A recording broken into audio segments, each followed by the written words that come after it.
My name is Jason Revolt with the Orlando Fire Department's Arson Bomb Squad. I have the great honor of being the current district chief for this division, and today I'd like to talk about the origins of arson and bomb here at OFD. To help with this, we have retired Lieutenant Dale Reynolds and retired District Chief Tony Coschignano. They will share with us their accounts of the people and events that made arson and bomb what it is today. When and why was the Arson and Bomb Squad started for the Orlando Fire Department? Has it always been the Arson and Bomb Squad? No, it has not. It originally started as SIS, which of course it is today, Special Investigative Services. I believe it probably started around 1970. Julian Harvey is the one that actually organized and implemented the unit.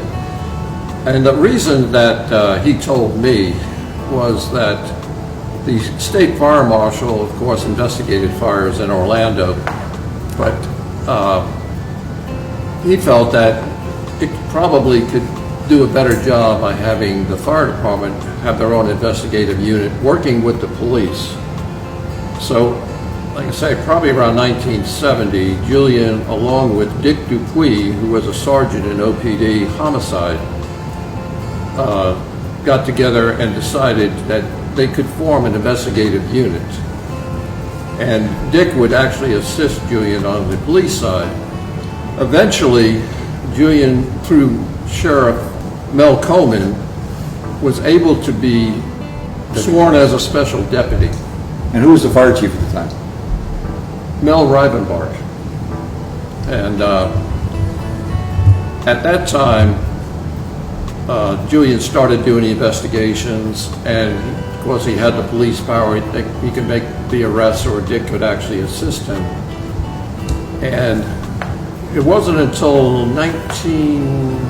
probably 75 or 76 that Lori Frazier, another OPD officer, was interested in fire investigation and actually started helping Julian in the investigations, as well as Bill Moran, who ultimately went into fire prevention as a captain.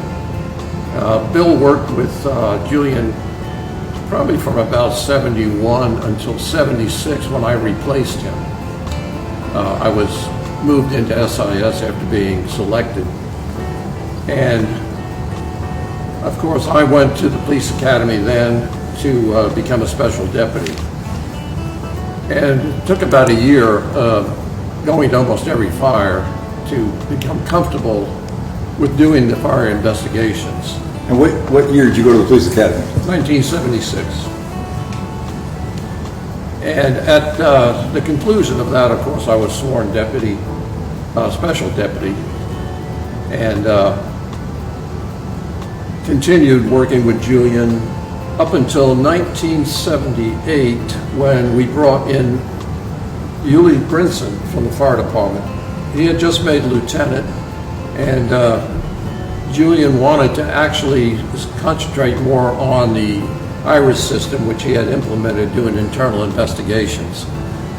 So I worked with Yuli for about a year, training him, and then we were both able to take calls independently. Of course, Yuli also had to go through the police academy. And do you remember what IRIS stood for? Investigative reporting. Jeez. Yeah, not exactly. System, yeah. One more time, Gerald. Internal reporting Investigative system. In the audience is some of the other retired and active duty arson bomb guys, one of which is a district chief. He was district chief when he was in the Arson Bomb Squad. He retired as deputy chief, Gerald Lane. So, Chief, at this point in time, how many people were up in the office? Okay, initially, before Yuli Brinson came in 78, there were just two. It was Julian and myself. Like I say, I replaced Bill Moran. Once Yuli came in and I was working with him, training him, Julian actually bowed out of fire investigation for the most part. He was still available, but he was concentrating on the internal affairs. And it wasn't until almost 1980 when we brought in John Hackett as an investigator. Of course, John, again, went through the police academy and was able to be a third investigator. Julian retired in 1979. I was promoted to captain at the time. We did not have district chiefs at that time. We had captains. Throughout the whole fire department? You Yes. didn't have district chiefs? No, that came later. In fact, district chiefs at that time actually could get overtime. But once they created the district chief position, that cut out management position. You couldn't get overtime, only the lieutenants. So I would still go to calls, but I wouldn't get paid for it. But we did get a clothing allowance, so that helped. But yeah, John came in around 1980, and we all worked together until about 1982. Now, Laurie Frazier was still involved with us from the police side. And he was an OPD officer? He was an OPD officer. I remember calling him out several times to respond, to assist me on a fire scene. But we decided to create a fire police unit. And in 1982, Laurie and I wrote up a proposal which we presented to both the fire department and the police department. It was accepted, and Laurie was officially transferred to the fire department. I think he might have even been paid by the fire department at that time. So we had a true police fire unit. There was no bomb involvement yet. Now, Laurie and Dick were bomb techs. They were not the first bomb techs. There was one person, Joe Consoli, who was the first bomb tech in the city of Orlando. Joe originally started his career with the Orlando Fire Department, but transferred to the Orlando Police Department. And he went to Redstone, became a bomb tech, but due to a heart condition, he had to retire medically. That's when Dick and subsequently Laurie stepped up to do the EOD responsibility. And Dick and Laurie went to the same bomb squad that we all went to at Redstone Arsenal? Yeah, that was the only school training bomb techs, even back in the early 70s. To which it is as of today. Yes, There's still only one school. yes, as far as I know, And yeah. years ago, it was run by the FBI, and we were all trained by the U.S. Army. Yes, that's correct. I mean, when I went, it was a month. I guess it's longer now. Of course, I went back for refreshers. But John and I went, and subsequently Yulee went later. But in 1982, we officially had a police fire unit. And it wasn't until 1985 that we talked about it and approached Chief Reynolds at the time, who was the fire chief. He agreed to form, or let us form, a true arson bomb squad where the 3 investigators in SIS would be able to go to Redstone and subsequently become bomb technicians. In 1985, in March, John and I went and became techs, and Yulee, several months later, was accepted and became a tech. So at that point, we had 4 bomb techs in the city. And in the unit, actually. Laurie was in the unit, plus the 3 of us. And the basic training back then was 4 weeks. Yes. And you had to go back every 3 years. 3 years or so for a week refresher. For a week refresher. That's correct. And then down the road, they started offering extra classes. I believe so. Because I know when I went for my 4 weeks, I stayed over a weekend, and then I went to a week-long hazmat destruction class. Oh, okay.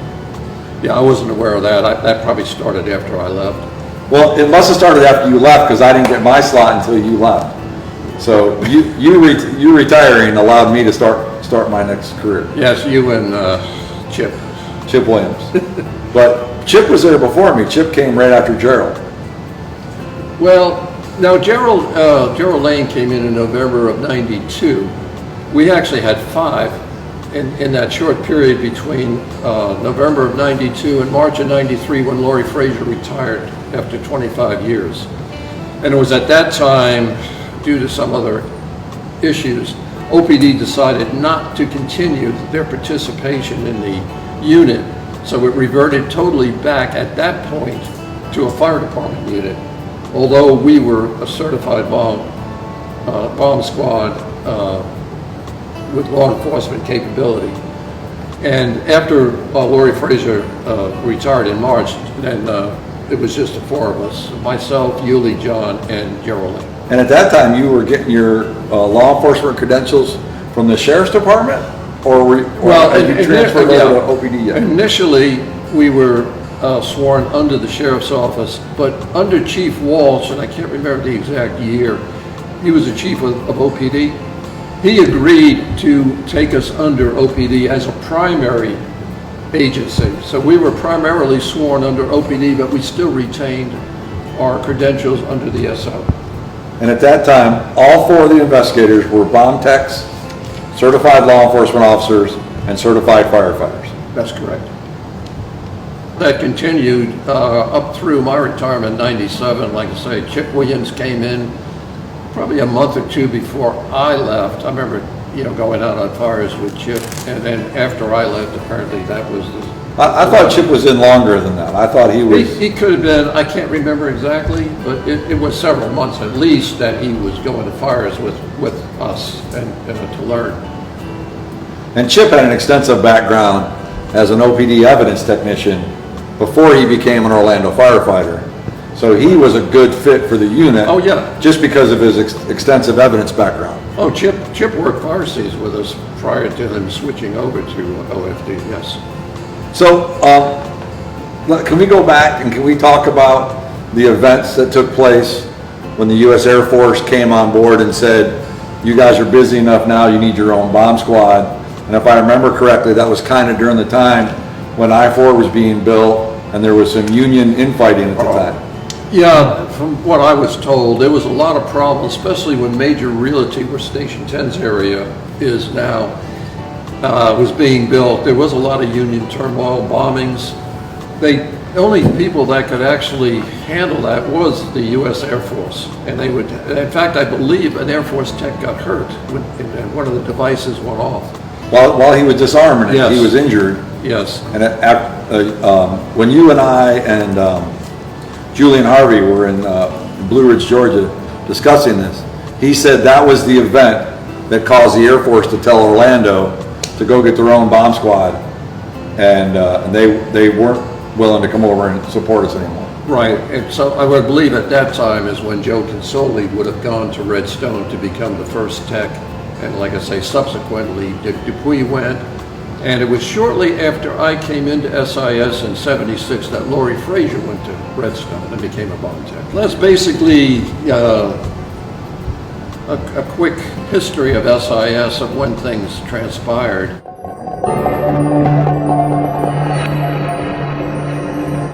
So I'd like you to talk about your most famous day in the unit before you left, when you ended up in part of a award-winning movie with some very high-end Hollywood movie stars. Lethal Weapon 3. Yeah, that was, I think, October '91. That's when they were going to take down the old City Hall. The production company decided to use that. Since it was coming down anyway, they had an agreement, I guess, with the company that was doing the disposal on that building. We're going to take it down implosion-wise. So, yeah, I got to meet Mel Gibson, Danny Glover.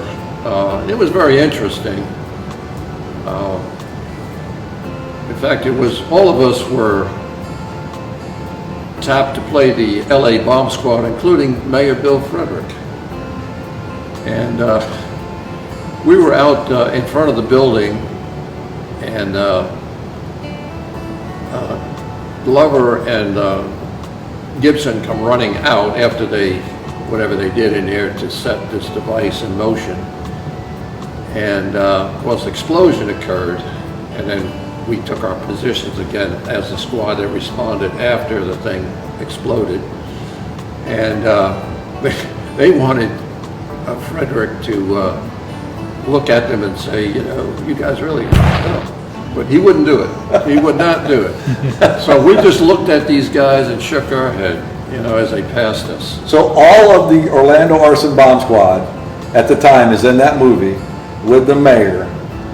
And I think there's an extra in there also. Yes. Who was that gentleman? I don't remember his name, but he was a personal friend of Danny Glover. He came with him from LA.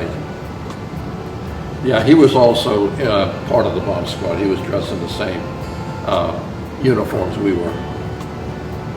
But it was very interesting to see how the production went down, and like I say, to meet these individuals. I can tell you, Gibson was very standoffish, but Glover's a very personable guy.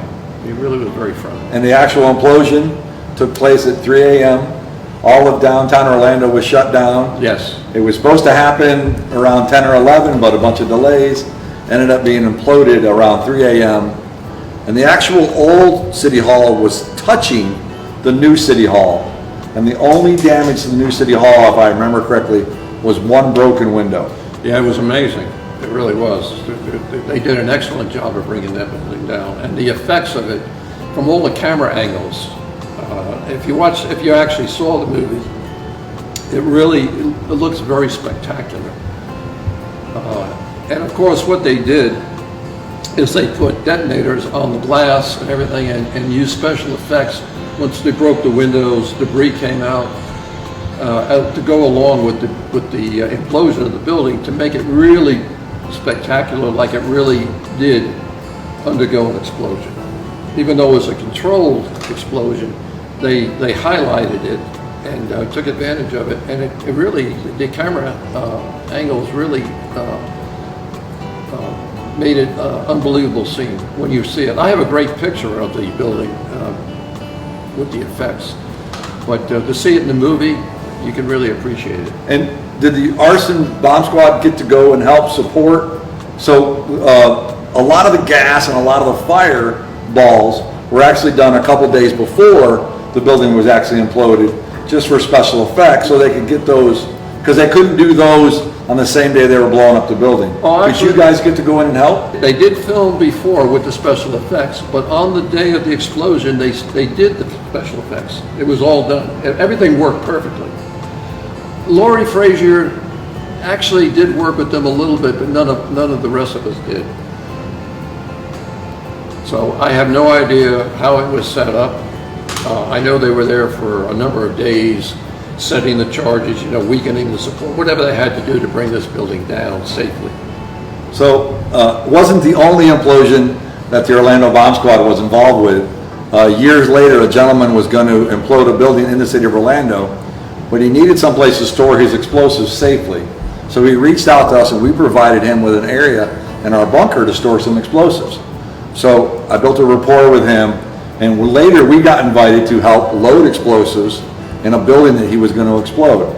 So if you go back in history, there's a pink hotel that was located in downtown Coe, and I believe it was called the Colonial Plaza Hotel. And at the time, the hotel was famous because that's where everybody lived as they were planning to build Disney. Because there wasn't any Disney World, there wasn't any hotels, that was the closest hotel to the property. So that was kind of the, lack of a better term, the headquarters for all the planning for the building of Disney World. Well, the hotel had fallen into disrepair and it needed to be imploded. So because I built a rapport with this guy, he allowed us to come out there and do training.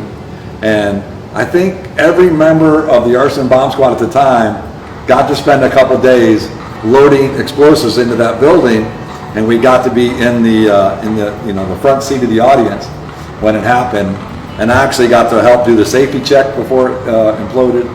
And if you go back on YouTube and watch the videos, you can actually see my truck there the morning of the event. So I retired by then, and the gentleman that did the Colonial Plaza also did the arena. So myself and another retired member of the Orlando Bomb Squad, a gentleman named Mike Pylan, who just an amazing firefighter, amazing hazmat guy. This gentleman has traveled the world teaching hazmat to other people. He even got invited to go to Chernobyl to teach people nuclear monitoring at that event. So Mike was an amazing guy, had a very level head. Him and I got hired to help load explosives into the Orlando Arena, and the Orlando Arena was imploded March 25th, 2012. And Mike and I got to do a great deal of work in that building. I think Mike and I worked so well together at the Colonial Plaza, I hope I'm saying that name right, hotel, that the gentleman brought us along and let us do the ground floor of the old Orlando Arena. we've had a couple opportunities to be famous. Yeah, I'd say so.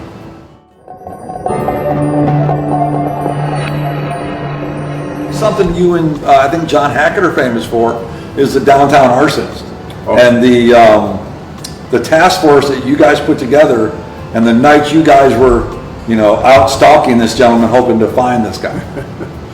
Philip Melanson, yeah, that started in, I want to say probably August or September of 1985. In fact, Laurie Frazier and I had done a presentation out at the Citrus Tower in Claremont. And we were coming back in the city when we got dispatched to a house fire, I think on West Robinson Street. And that was the beginning of it. Of course, we had no idea what we determined the fire to be arson, but beyond that, we had no idea who was responsible. But we started to get fires in that area right around where the crime lab is, over on in the West Robinson area. Then subsequently, we started getting fires more in the downtown area, moving up Orange Avenue, because we established then that we definitely had a problem. We had a serial arsonist. And how many fires do you think he set? Oh, I know how many he said. It was about 65 total over the period of time, 85 to right at the beginning of 88. Yeah, actually, Phil Melanson was the second serial arsonist. You know, most investigators don't even encounter one. I had the great pleasure of dealing with two. The first one was 1978 to 80, and that's another story, but Phil Melanson, like I said, started in 1985, finally was caught in 1988. He set, as far as I can remember, 65 fires. Luckily, during that time, no one was injured, no firefighter, nobody was killed. It was just property damage. Phil had moved down from Concord, New Hampshire, where he set 10 major fires. In Concord? In Concord. He came to Orlando and started setting fires just west of the downtown area, around West Robinson, maybe around between Division, maybe near Paramore. Then the fires moved into the downtown area and subsequently up Orange Avenue, around Princeton. We saw that shift, and that's really what was developing a pattern. And we worked that case, like I say, for a good almost 3 years before we actually were able to apprehend, or we didn't apprehend him, OPD did, and I'll get to that in a second. But as the fires moved, we tried to figure out what actually was going on. But Phil lived in the downtown area. He lived at the Lamar Hotel, in that great spot downtown. And as he moved further east, he was working at a restaurant out there. The fire shifted. And this is something with serial arsonists. They definitely have a reason to be there. The fires are because of either they work or live in the area, or they have to pass through an area. They don't go out of their way to set a fire. It's an opportunity. And the last fire that Phil set was a vacant house on East Concord Street, right off of Magnolia. And what he did was he was walking back and forth, piling brush behind this vacant house. A neighbor saw this and called 911, and during that conversation with 911 said, okay, now there's a fire. So he observed the fire. OPD responded. I don't remember the officer who responded, but from what I was told, he was actually out of his district. He responded to the scene, saw Phil, chased him about 4 blocks, and was able to tackle him. That's how we got Phil Melanson, because up to that point, we did not have any idea who this individual was. And believe me, during the time he was setting fires, with the help of OPD, we did multiple stakeouts. I think one night we had 40 people, and he still got through. And how did you end up tying him Would you say 65 fires? Yes, sir. Well, the last fire, of course, he was apprehended at. He readily confessed. This is the one thing about serial arsonists. They're loners, they're introverts, they don't make friends, they don't brag about their fire setting like maybe another criminal might brag about a murder, a rape. But they do readily confess. And we just treated Phil very kindly, got good rapport with him, John Hackett and I. And he opened up and told us about the different fires. He actually described the scenes and how he did it. So that's how we knew that the one thing that I tell people, especially investigators, is don't give information away. Keep that to yourself, because only you and the suspect is going to know how this fire was set. That way, when you make the apprehension, there's no doubt that this individual is the one, because there's no other way you get them information. He has to know. So that's how it all came to an end. And we even drove Phil around, and he showed us different locations where he set fires. So there was no doubt in our mind that this is the individual that was responsible. And back in the day, you made a VHS tape of that. Yeah, John was actually the one on the tape, but Phil agreed. Now, this was not an interrogation tape. This was something Phil agreed to do to help us. And so we sat down after we arrested him, after all of the legal stuff. We sat down and made that VHS tape, which is the one I subsequently gave to the current people at SIS to try to give them some insight into a psychological fire setting. And did he know that you guys were onto him? Did he know that you guys had a task force put together and were trying to catch him? Well, he knew because he read the newspapers. But he was surprised and told me that he was surprised it took so long to catch him. I think deep down he wanted to stop, but it's just one of those things where he just somehow managed to just go from fire to fire without us catching him. And it was just, it was a very lucky break with this opiate officer responding and seeing. But like I say, Phil didn't hold anything back. If you saw the video, then you would know that he readily wanted to help us understand what his problems were, because the fire setting in a psychological fire setter, or use the word, I hate to use the word pyro, but they have some serious, deep personal problems, and the fire setting is really the symptom of their problems. It's not the cause. And they're just expressing themselves, because he would often tell us, yeah, I'd be walking downtown and I'd see faces on a building laughing at me, and I'd react to it. So it's whatever was the trigger to trigger his problems. The fire setting was how he dealt with it. He didn't deal with a situation where he would, openly fight with somebody or that. And that's the problem with this type of fire setter. They'll go behind your back, and you never know what's going to happen. They're not open. They're very sneaky about their fires. But again, there's no bragging. There's no information out there. You strictly have to just hopefully rely on evidence or a lucky break.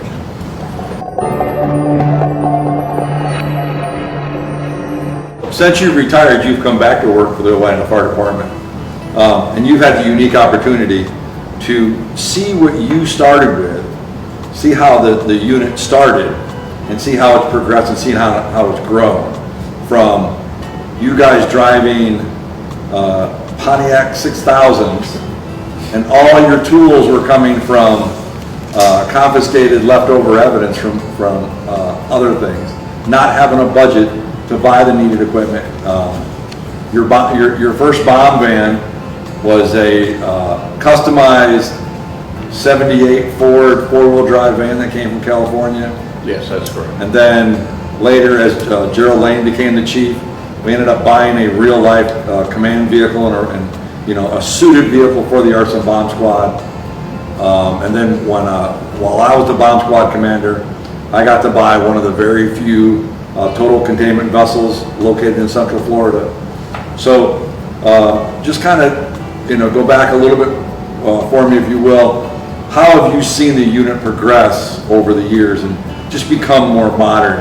I've been retired 10 years, and I've seen these guys that are currently there just pushing the envelope every year to get better and better, to get better and better equipment.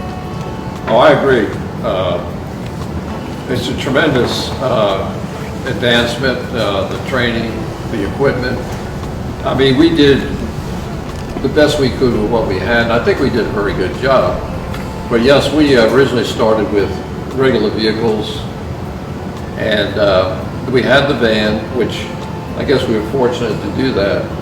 And that van was able to hold the bomb suit, the robot, and you needed equipment. And where did that van come from? How did you guys end up with a 3/4 ton, 4-wheel drive, lifted van on probably 25s or 22s? That was purchased through OPD. See, at that time, OPD was the primary bomb squad. It wasn't, like I said, until '85 that the fire department was able to gain that equipment from OPD. They agreed to give us all that equipment because Fraser had already been with us for about 3 years.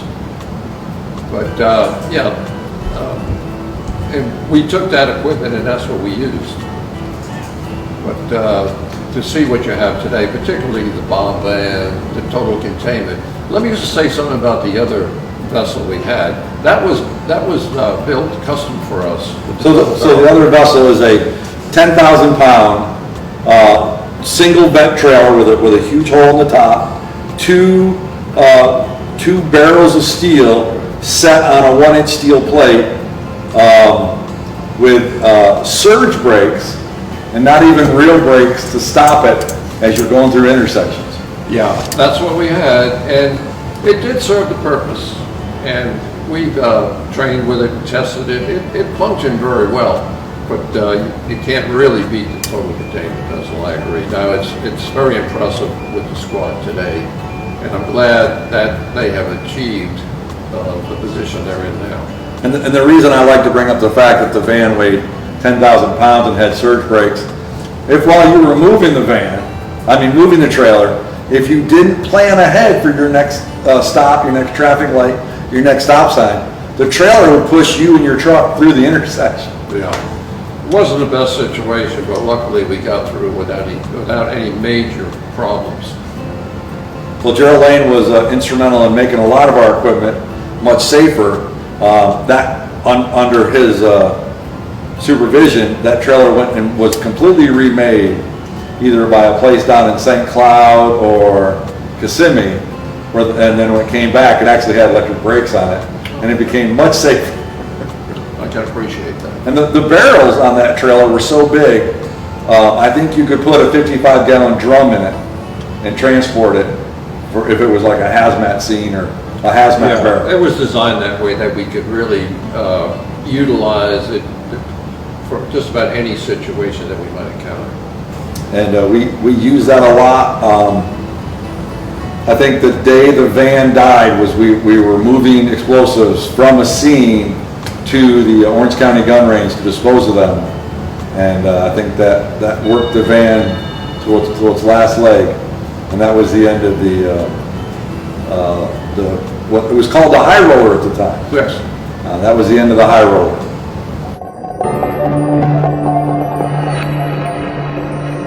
As generations, I like to think of where we are now as generations. I think you and your guys' crew was the first generation. You guys got it established and moved it on and handed it off to, Gerald, myself, and Chip Williams, a gentleman named Dave Haley, Mike Pylan, and many more. And if I try to go through the list of names, I'm sure I'd leave somebody out. So I don't want to do that. I don't want to disrespect somebody by leaving somebody out. Back when they were moving us from shift to the office, you attained a specialist lieutenant rank.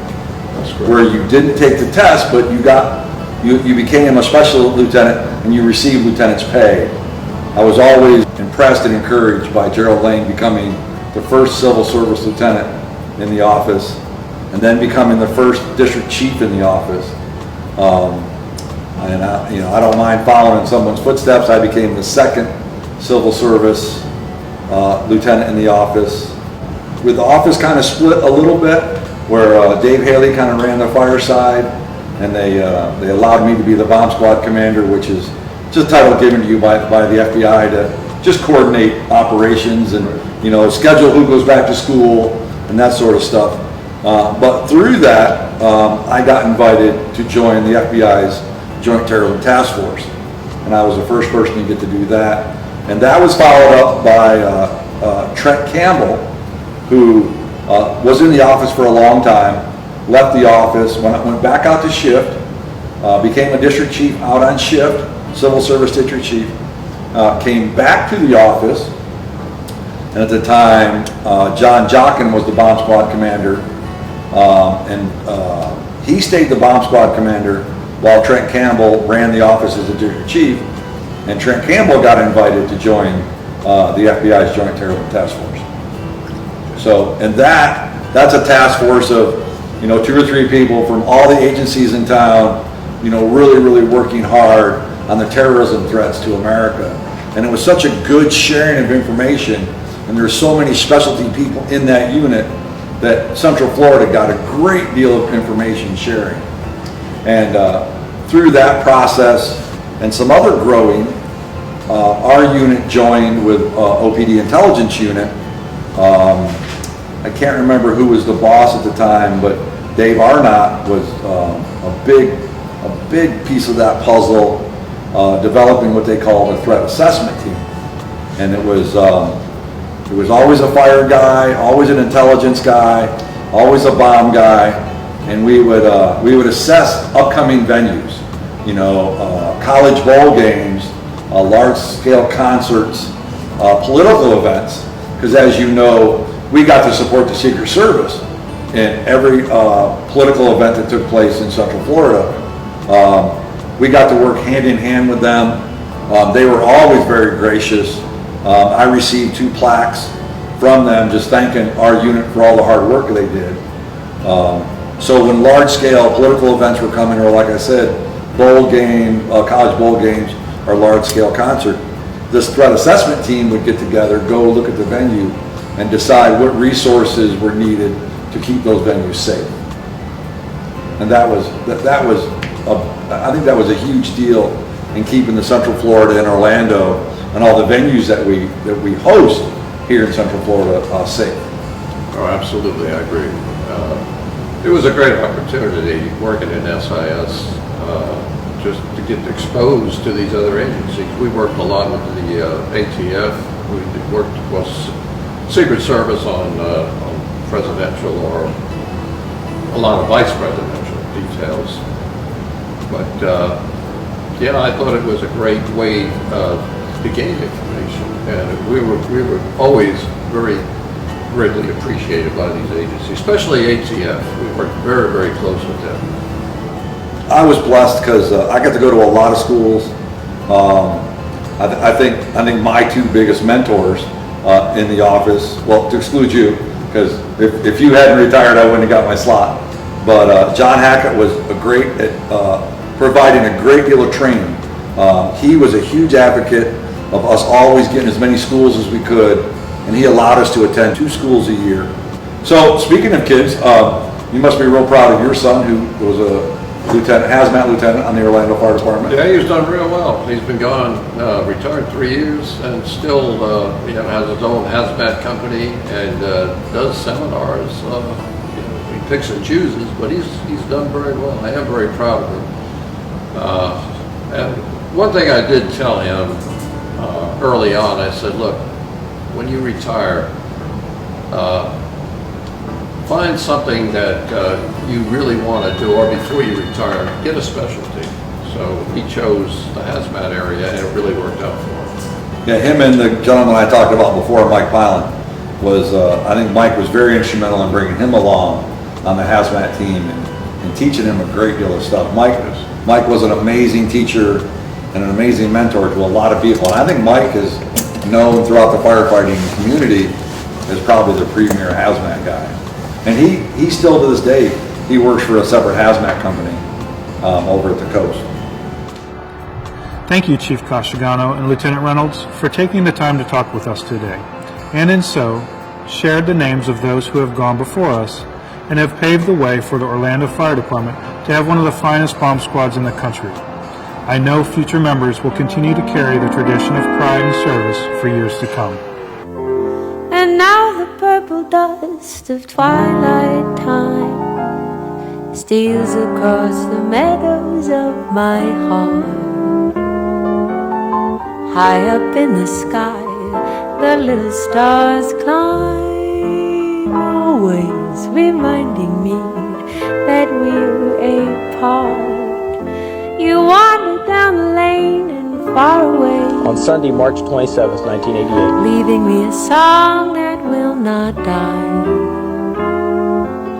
Love is now the stardust of yesterday, the music of the years gone by.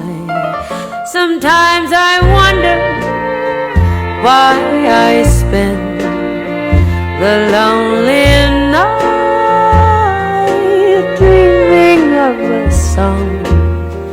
The melody haunts my reverie, and I am once again with you when our love was new, and each kiss an inspiration. But that was long ago. Now my consolation is in the stardust of a song, oh, beside a garden wall. When stars appear, you are in my arms. The nightingale tells his fairy tale, a paradise where roses bloom. Though I dream in vain, in my heart it will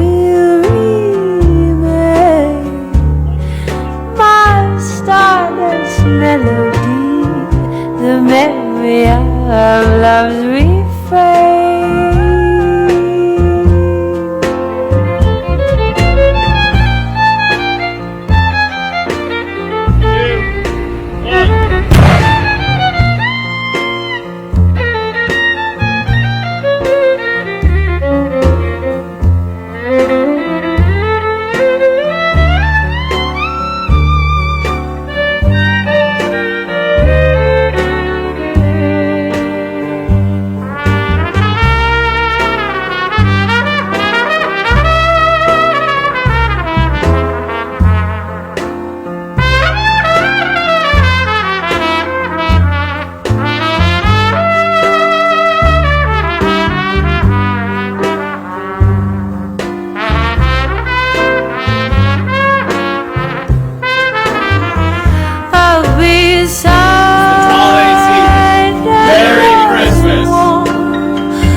Though I dream in vain,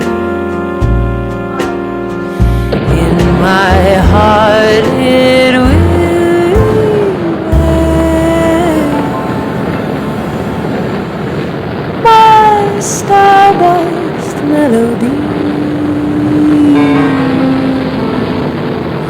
the memory of love's refrain.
away.